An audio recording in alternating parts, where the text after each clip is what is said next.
We have been on a series concerning prayer. And for this evening, it is a matter of praying for strength. We have good days and we have bad days. And the good days are not to be wasted at ease. They should never be. With good days, yes, it is a thing of being at ease, being at peace. But there should always be the preparation for when things go bad. There should always be that, and a prayer for strength. While each of us goes through various trials in our life, until we're no longer on this earth, there will always be another trial. There always will. It'll come from, you don't know the direction. You don't know the direction it might come from. It might come from family, it might come from work, it might come from neighbors, it might come from health, it could come from natural disasters. You don't know where it might just spring on your doorstep. You don't know. And this evening I want us to look at Jesus and what He tells those who are with Him. He is at the Garden of Gethsemane. And there are a few who He's taken with Him. And of course it's the apostles who are with Him, except for Judas. They are the apostles who are there. And something very big is about to take place. Now that something big, we know what it is.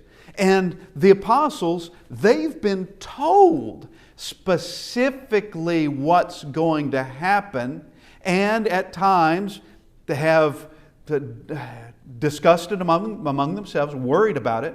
And also at times you have Peter saying, trying to tell Christ, that was back in Matthew chapter 16, we're not going to let that happen. We're not going to let that happen at all. But he becomes very specific of in Jerusalem, it's going to be by way of the rulers, and that they are going to take Him, and He is going to die, and on the third day He will rise again. He's told them this. Something, and they know He's got to be in Jerusalem for this to happen. And here is the very evening when it's going to start. It's going to begin soon, within moments of this point where we're going to be reading. So let's go to Mark chapter 14. Mark chapter 14, and we'll begin in verse 27. Mark 14, beginning in verse 27. And He is going to the Garden of Gethsemane. But first off, in verse 27, He states, "Then Jesus said to them, all of you," now understand, when your Creator is talking about something you're going to do, it's in your future, it's best to believe that's what's going to happen.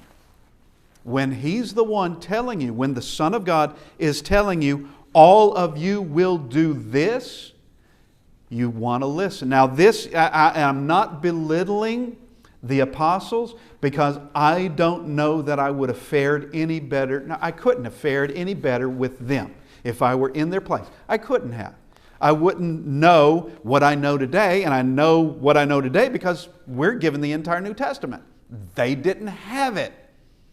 It's occurring, the gospel of Christ, or the life of Christ on this earth, and His fulfillment of everything is occurring in front of them. And there's a lot of mystery that was being resolved bit by bit by bit in front of them. Now, then Jesus said to them, all of you will be made to stumble because of me this night, for it is written. Now He is saying all of you. He's not saying, well, except for the bravest. He's saying every single one of you. Every one of you. Now, if that wasn't enough, He's quoting prophecy to show this has been prophesied about. Not only am I saying it now, and that's enough, but here is prophecy that is saying it as well, and it's from Zechariah 13:7.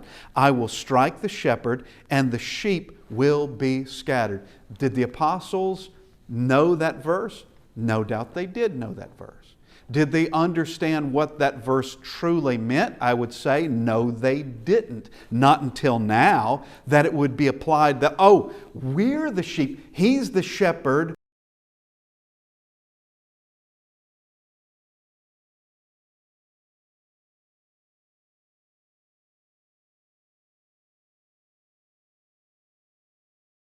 The good news.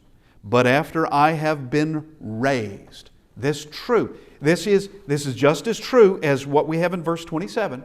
This is the future. But when I have been raised, I will go before you to Galilee. All right, there is a bad event that's about to happen. The shepherd is about to be struck. You're going to be involved in this. You're going to scatter.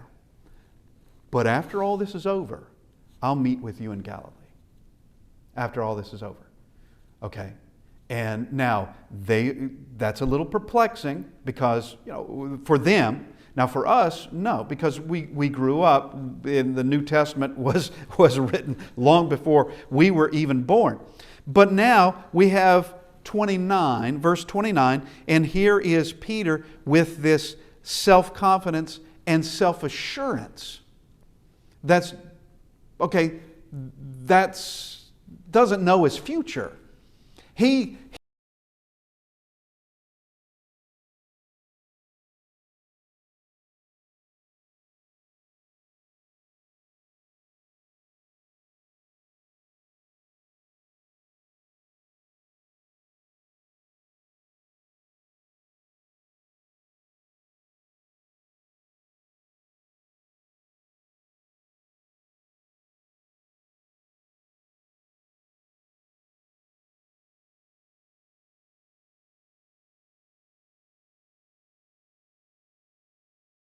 it doesn't. Okay, well, Zechariah didn't say that. Neither did Christ say that. And so, this is what Jesus had to say. Jesus said to him, "Assuredly I say to you that today, even this night, before the rooster crows twice, you will deny me 3 times." All right, that will hit hard. And this isn't by way of using the word all. This is you, Simon Peter. You, Cephas. You, Peter. This is what you're going to do. All right, you're not going to be made to stumble. Okay, this is what you're going to be doing. And when that occurs, Peter, when it actually is fulfilled later that evening, he weeps. Because what he wanted to occur with the no stumbling didn't happen. He did. Now verse 31, but he spoke more vehemently, "If I have to die with you, I will not deny you." And they all said likewise. Now he's not the only one in this, but what Jesus just said is very specific. And he's quite sure that Jesus is wrong. Okay? And once again, I can't look down on Peter because would I have been any different? I don't know that I would have been. In his shoes, I don't know that I would have been. But here is this absolute self-assurance. I have the strength. And you don't. You think you have the strength. You don't have the strength. What does Paul write to the Corinthians? He who thinks he stands, take heed lest he fall. Peter is exactly like that. I know I stand. And I'm not going to be shaken. Regardless of what you say concerning all of us, regardless of what Zechariah says concerning the sheep, regardless of what you say concerning me personally, Simon Peter, it's not going to happen. I will never deny you. Well, he's about to find out. Yes, he will. He is, because he's about to face a situation. He didn't know the level of intimidation that would be there, the level of temptation that would be there. He had never witnessed anything like that before. He has his own kind of he's thinking he's courageous, and no doubt to a degree he is. No doubt to a degree he is, but he's about to go into an extremely volatile, violent night. He's about to. And he's going to be just as afraid as anybody else. He's going to be just as scattered as any other sheep will be. Now, verse 32. Then they came to a place which was named Gethsemane, and he said to his disciples, "Sit here while I pray." And he took Peter, James, and John with him, and he began to be troubled and deeply distressed. Then he said to them, "My soul is exceedingly sorrowful, even to death. Stay here and watch." Now, that would be new words. I don't think they ever heard these words from him before. Something very big is about to happen. Something very big, and Jesus knows it. Everything's about to be fulfilled, leading right up to the cross, to His crucifixion. Stay here and watch. Exceedingly sorrowful, even to death. Verse 35, he went a little further and fell on the ground and prayed that if it were possible, the hour might pass from him. And he said, "Abba, Father, all things are possible for you. Take this cup away from me. Nevertheless, not what I will, but what you will." Now, we have discussed this on occasions in this, of this particular prayer. And maybe we will take this up at a different time. But this, if there were another way, other than Jesus going to the cross, it would have been fulfilled. If there were another way. And also, this is he the Son of God? Yeah. Is he part of the Godhead? Yes, he is. In the flesh? Yes, he is. Praying to the Father? Yes. He asked for something to be the case. He asked to take this cup away, yet the cup is not taken away. But Jesus says, "Nevertheless, not what I will, but what you will." What must happen? What needs to happen, let that happen. Okay. And in fact, it is God telling God no. That's exactly what it is. I would like it this other way. Nevertheless, your will. Well, it's not going to be the other way. It's not going to be any other way. It's going to be one thing, and that is the Son of God on the cross. That's it. That's the only way. Now, we come to verse 37. Then he came and found them sleeping and said to Peter, "Simon, are you sleeping? Could you not watch 1 hour?" Now, once again, I'm not going to look down my nose at them to think that somehow I would be different, because I don't think I would have been. But notice, he has already told them he's exceedingly sorrowful, even to death. You know something's going to happen. He's already told them all of you are going to be made to stumble. This evening, this is going to happen. This night, it's going to happen. So you know something very big is happening. He tells them to watch, and they can't stay awake. They just can't do it. Now he tells them, verse 38, notice, "Watch and pray, lest you enter into temptation. The spirit indeed is willing, but the flesh is weak." Now, here he is telling them,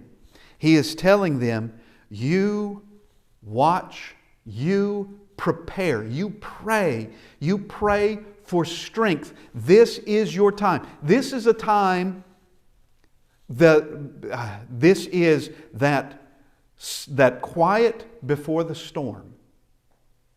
This is the absolute last moments in which you can prepare yourself for what's about to happen. This is the final moments for you to watch and pray and prepare yourself, that you don't become part of the problem, that you don't fall into temptation.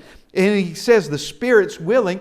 Sure, we can see the spirit of Peter very willing and very courageous, because that's what he wants to be. But the flesh is weak. Well, what actually occurs is not what Peter had hoped for. or even the rest of the apostles. The rest of the apostles agreed with that whole sentiment, and they all said likewise, we'll never deny you. We're not going to deny you in any of this.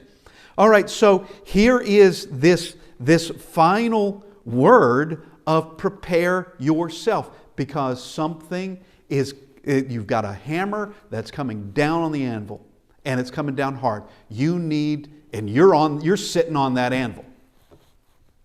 You need to get ready. Again he went away and prayed and spoke the same words.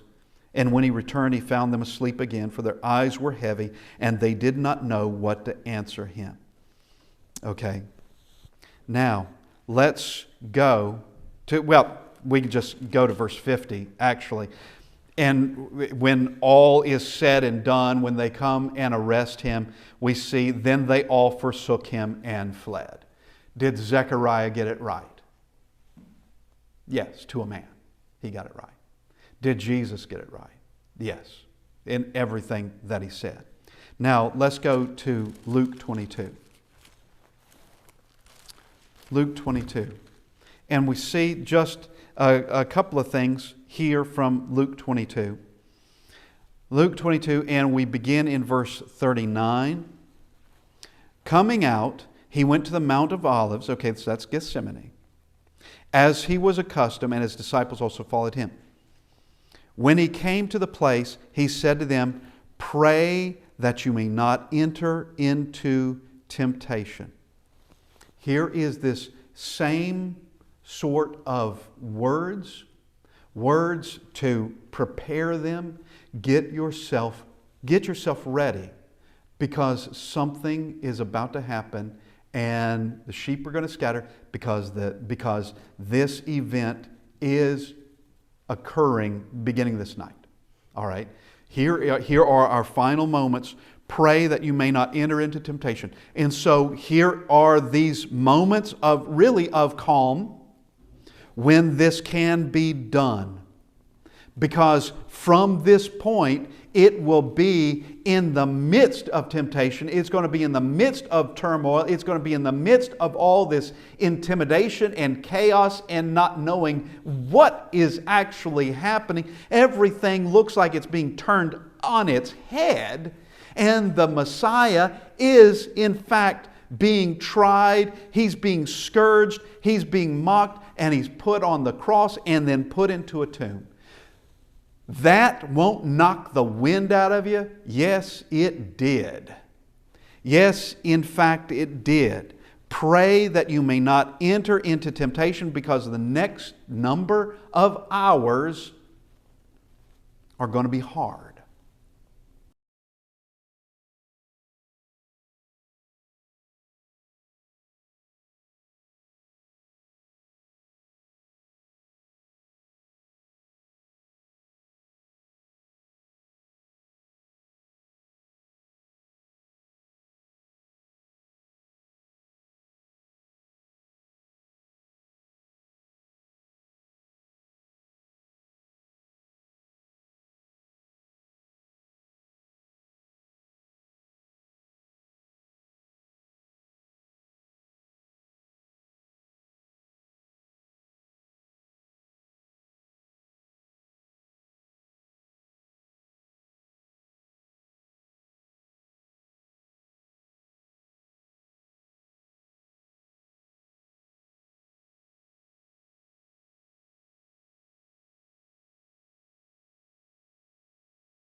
this is what I've been doing. It's not that at all. He needed it.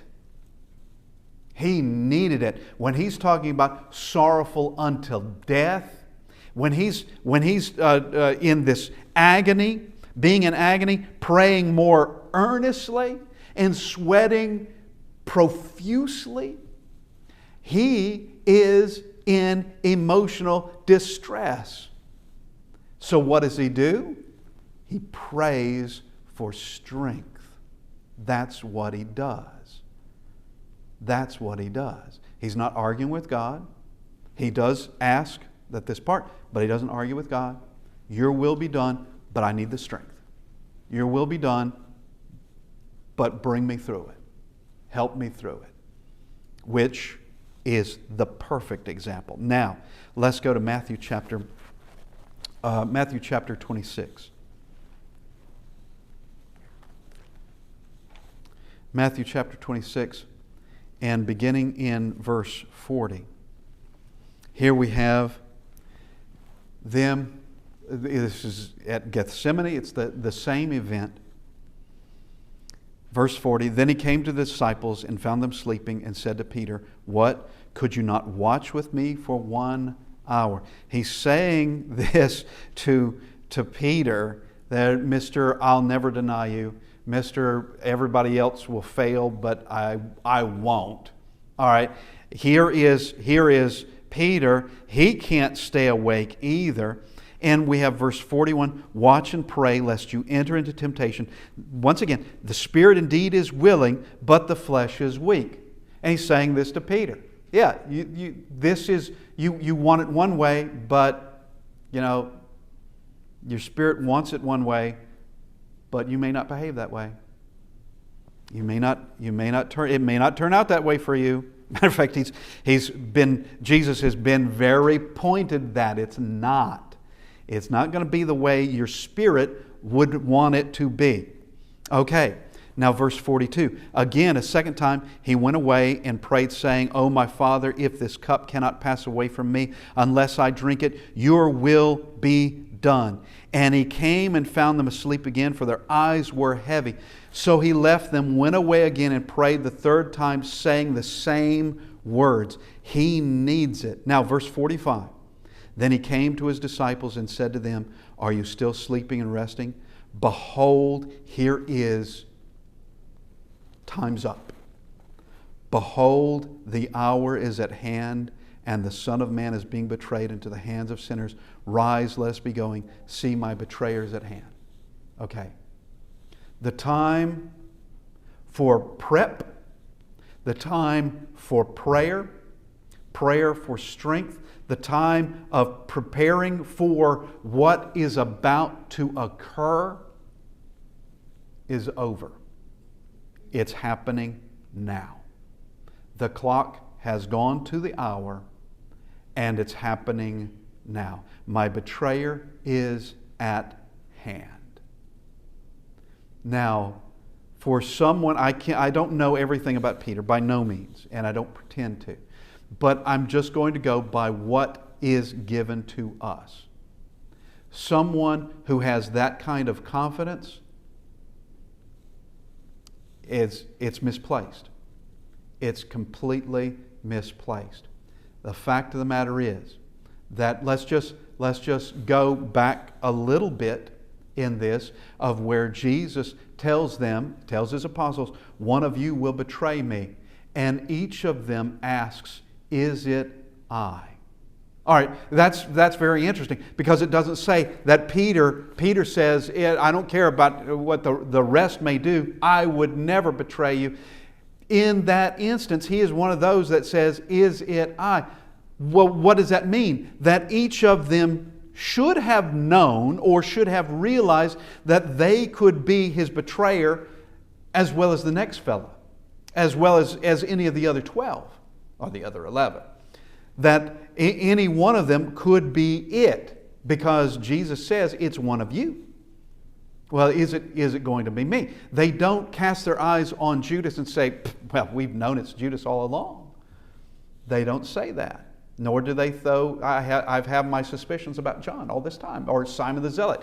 Yeah, it's got to be Simon the Zealot. Well, no, is it I? But here we come to this, and with this sort of, once again, confidence in yourself that you're just going to find the truth about yourself in all this. You think you stand, but you need to pray.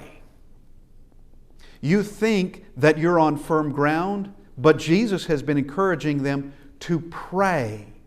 That you're not on as firm a ground as you think you are. You're not the column or the pillar that you think you are.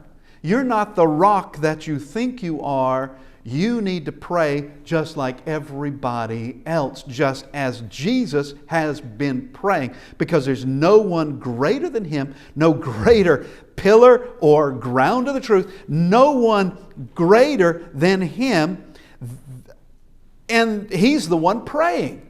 Nobody else is. They don't seem to be. They seem to be just overwhelmed by fatigue and with sorrow. And where is all this? Well, now is the trial. Now is the time that temptation is coming in. Are you ready for it? Are you ready for it? He's been trying in all this to prepare them. There are things, note, there are things they must be doing. God's not going to do it for them. Christ is not going to do it for them. They've got to do it themselves. They're going to be facing their temptations not with Christ as their protector. They're going to be facing their temptations alone. And they're going to be facing that evening as scattered sheep, frightened and not knowing what to do. Absolutely. And it would have been a scary evening. There is no doubt about that. You've taken our Creator, you've taken our Savior, our Christ, and you're putting Him in front of a mockery of a trial. And you're going to spit on Him and hit Him, put a crown of thorns on Him, mock Him, strike Him, scourge Him, make Him carry His cross, of which he can't do because He's lost so much blood. Physically, He cannot do it, and so they have to get someone else to help in that matter. And then they're going to crucify Him. They're going to crucify Him. And watching all that occur required strength in all that. Satan was doing his worst.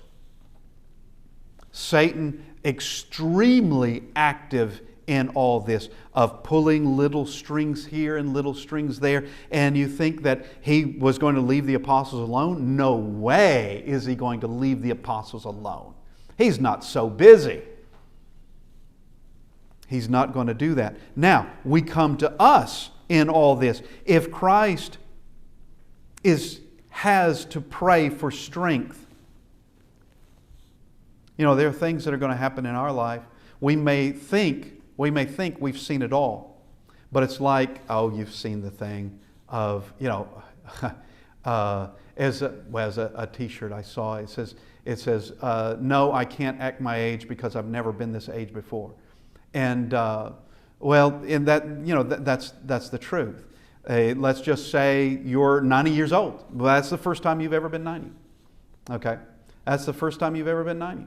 And there are things that you may think that you have seen everything and nothing can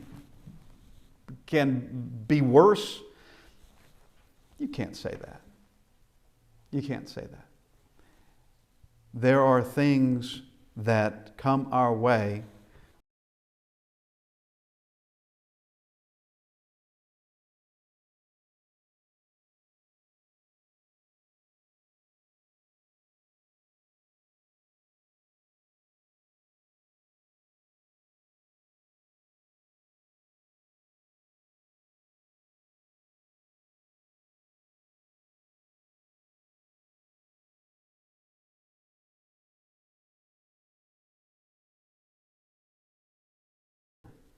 to remain faithful with God that's the idea. That is the goal. Can you do that without God? No. Can you do that without prayer? I'm going to say no. You can't do it. It is needed to keep up that relationship with our Creator, the one who loved us, the one who has done so much for us that we could not supply on our own. Without help, we can do nothing. We can do nothing. Therefore, we go to prayer. We go to prayer. We ask this evening that we look at our lives. Everything in our future, there's no knowing. I can't tell you what's going to happen the rest of this evening. I can't tell you what happens in the next 10 minutes. It's impossible to do. But we need to pray for strength and to strengthen ourselves. And once again, Jesus was not going to do it for them. They had to do it for themselves. They had to do it. Something has to be done by the individual. So we need to look at our own lives of what we need to do. And each of us, everyone on this earth needs to strengthen themselves. And every Christian, regardless of age, regardless of spiritual maturity, needs to be strengthened. Everybody. Because everybody can fall and fall hard. I just have to look at someone like Peter and know. He's old enough to know better, but he fell hard. Even when told what he was going to do, he fell hard. He did it anyway. We ask this evening that we look at our own lives, prepare ourselves. If you need to respond to the invitation, if we can help you in any way, that you come as we stand and sing.